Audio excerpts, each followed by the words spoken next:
once again it's on. This is Something to Say with KB. I am he, K to the B, and I always got something to say. Let's go. So, what's on the menu of topics for today? I'm going to talk about Latto and her naming Lil Kim the GOAT.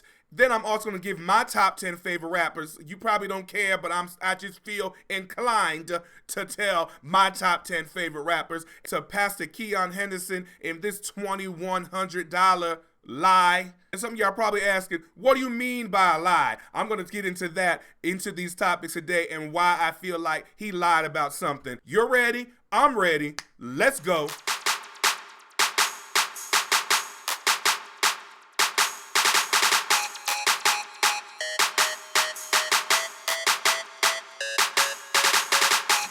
All right, let's jump right into this topic right here with Latto and Lil Kim. I'm a big fan of Latto. I like Latto's music. I've been a fan of Latto since she was on the reality show, and she won that rap reality show, and I thought she's been dope ever since. So I'm a really big fan of Latto. And, of course, I grew up listening to Lil Kim. So Latto came out, and she gave her opinion. She gave her opinion of who she felt like the GOAT rapper was. I think maybe it was a GOAT rapper, a female rap, whatever. She called her the GOAT. And so she named Lil Kim the GOAT of rap. Is Lil Kim for sure. Like fashion icon, timeless music, timeless. Okay, now when you get on into who people feel is the best, that's very subjective because you may think one thing, I may think one thing. I mean, everybody's jumping and trying to drag Latto. Not everybody, but a lot of people.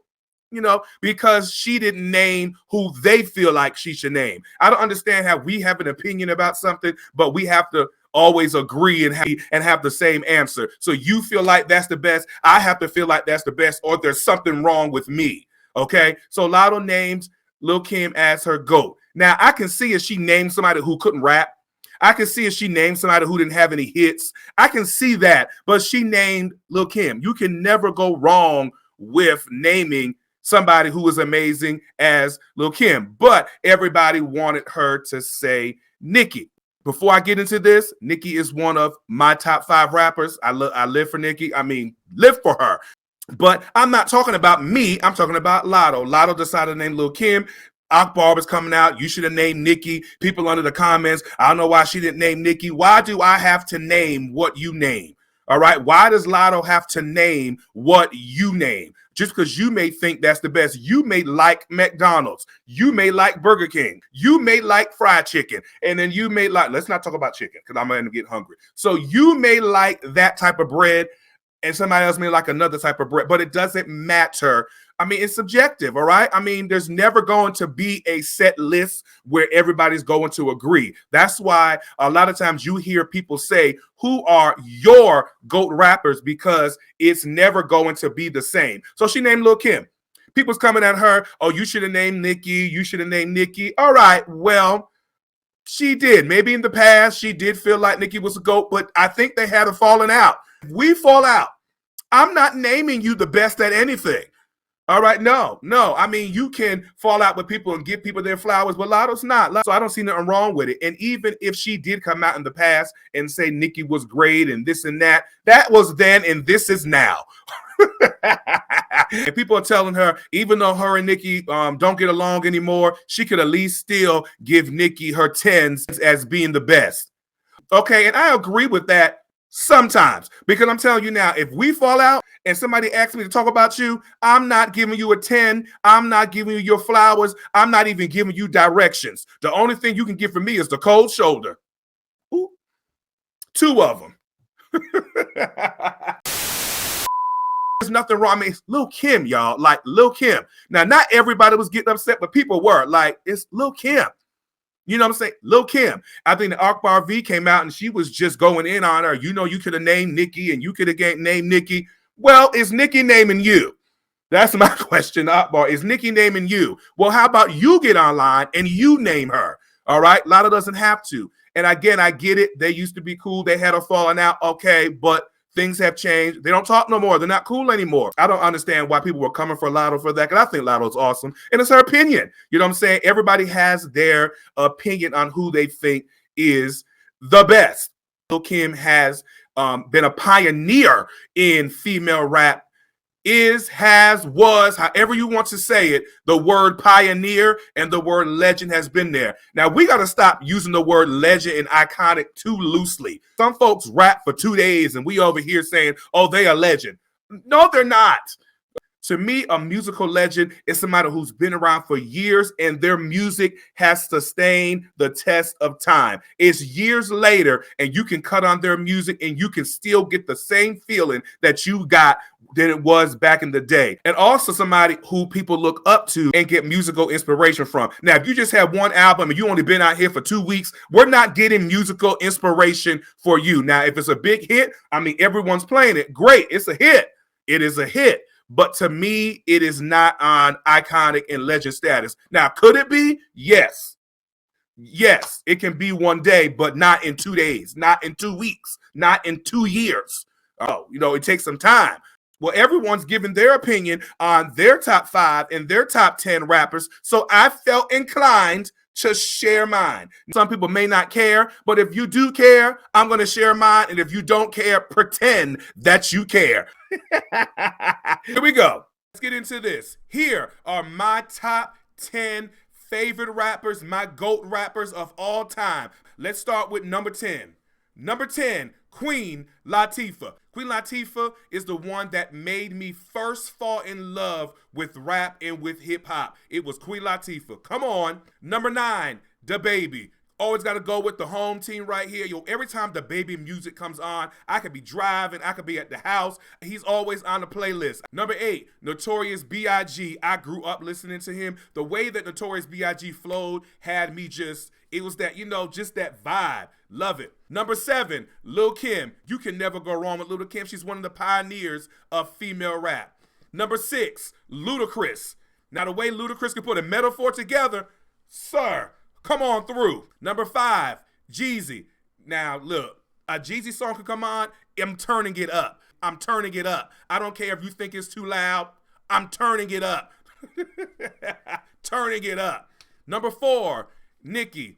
I fell in love with Nicki the moment I heard her sing. She can rap and she can sing. I said, oh, I fell in love with her then. I fell in love with her because it just was it did something to my spirit. For those who know music, music. When you listen to stuff, it just does something to you. It can make you feel better. It can make you go outside and want to run around. But it's just something that Nicki's music just makes me feel better. I live for the way Nicki raps, and I used to love back in the day when she'll rap, and then she'll go into, as I call it, that exorcist voice.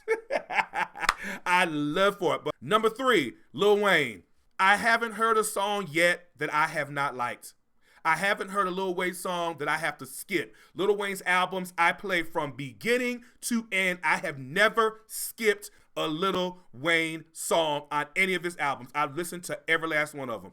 Number 2, Missy Elliott. Here's another person. I don't skip a song. I live for Missy Elliott. The way Missy Elliott raps, the metaphors, everything Missy Elliott does. Music videos back in the day, the looks. And my number 1 rapper who is the GOAT rapper to me is T.I.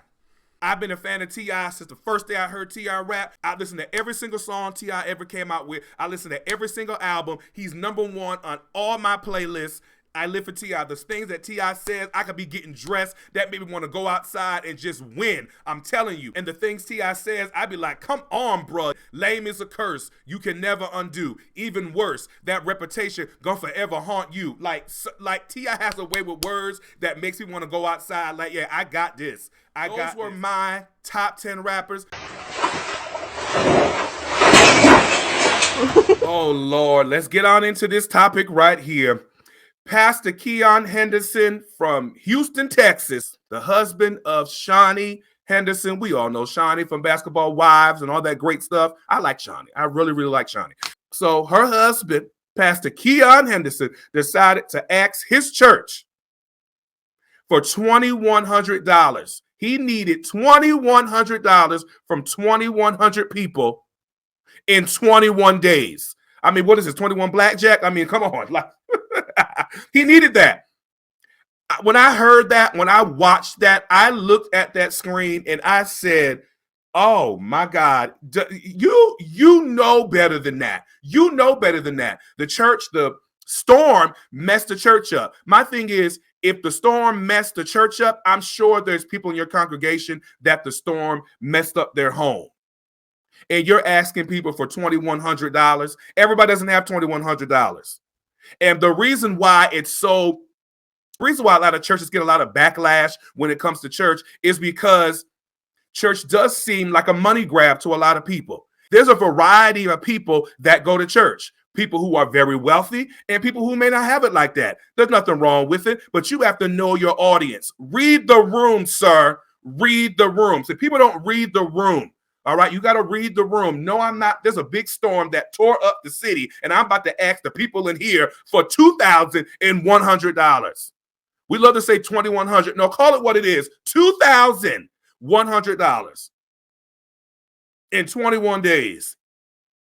And then later on came back and was like, oh, well, $21. I mean, what's up with the number 21? You know what I'm saying? Like, I was very taken back that he even would do this. Sometimes I think Keion Henderson be saying things he wants to go viral. He wants us to talk about it. Well, great. We're talking about you.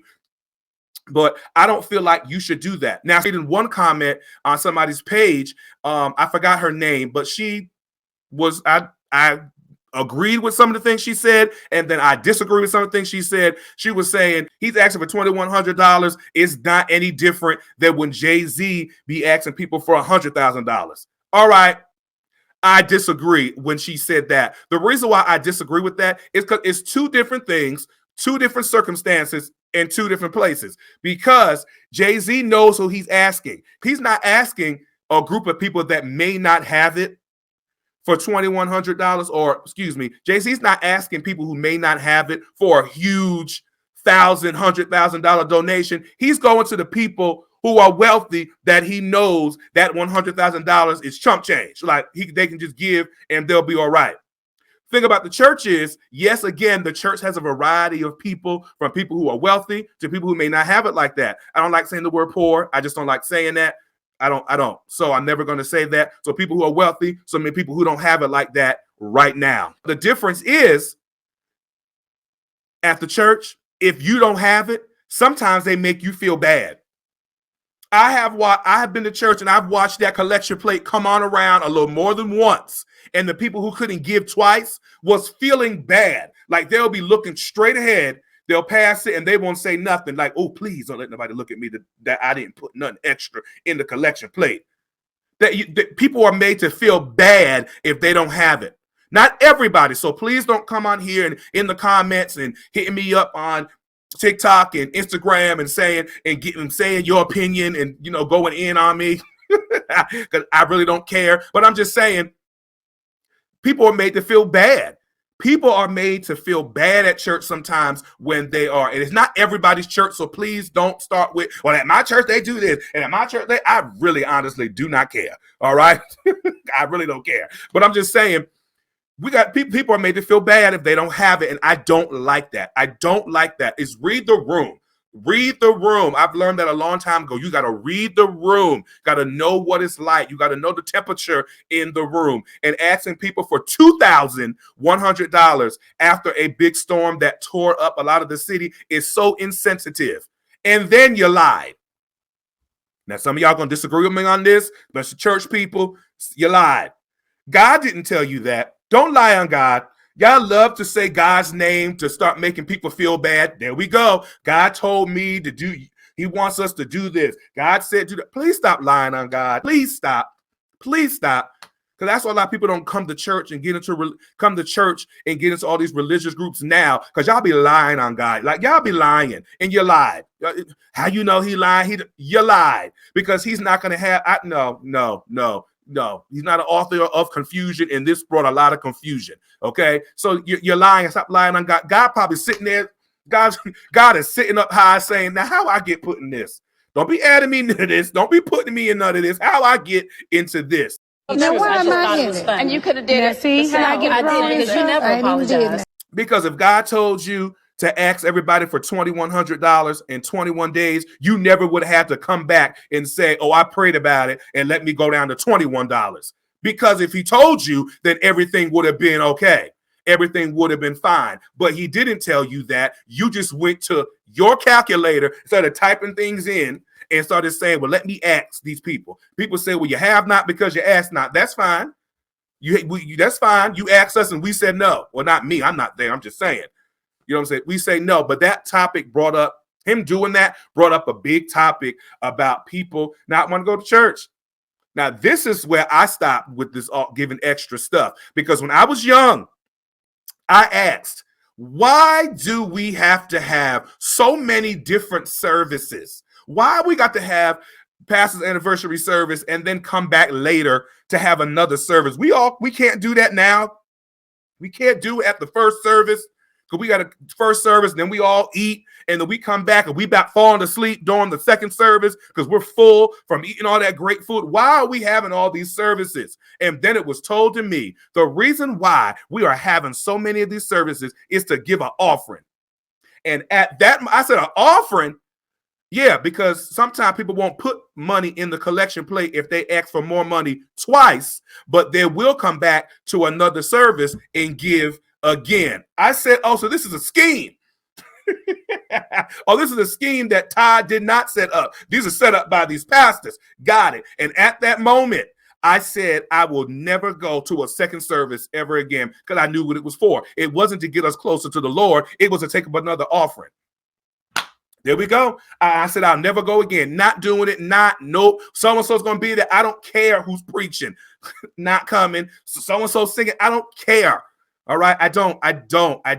No, somebody said the backlash he's getting right now is karma for him telling that lady to be quiet that time in church when she was trying to worship. I said, oh my gosh. Now, I see things a little differently than everybody else. I look at things a little differently. Now, how you going to ask us for $2,100 and a $700 shirt? It could be, I don't know. I'm just guessing. But I'm just saying, how you going to ask us for $2,100, $2,100, and probably a $700 shirt? I mean, you could at least put on a seersucker suit. I mean, come on, put on a seersucker suit, all right? Or get, the T-shirt. Look like you need the money. I mean, come on, if you're going to play the game, play it right. Look like you need it. And then your wife, the first lady, Miss Shawnee, is a millionaire. You are married to a millionaire, and you can't ask the millionaire for over $1 million. That I don't understand. You know what?